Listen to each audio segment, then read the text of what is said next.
дар нашри навбатии дунёи кӯдак барои чӣ гуна ба ӯ омӯзонидани алоҳида хоб рафтан чанд тавсия медиҳем. варианти хуб ин кати канорӣ мебошад. мумкин аст ки девори паҳлӯи онро бардоред ва кати кӯдакро ба кати волидон пайваст намоед. ҳамин тавр кӯдак дар наздикӣ ва дар айни замон дар алоҳидагӣ хоб меравад. барои ба кӯдак писанд омадани хоби алоҳида ба ӯ шароит фароҳам намоед. ба ҷои хобаш рӯи кӯш бо тасвири қаҳрамони филми тасвирӣ харидорӣ намоед. сипас ба ӯ пешниҳод кунед ки бо бозичаи дӯстдоштааш хоб равад.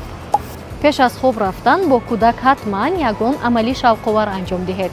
масалан ӯро оббозӣ даронед, маҳз кунед, либоси тоза пӯшонед, афсона нақл кунед.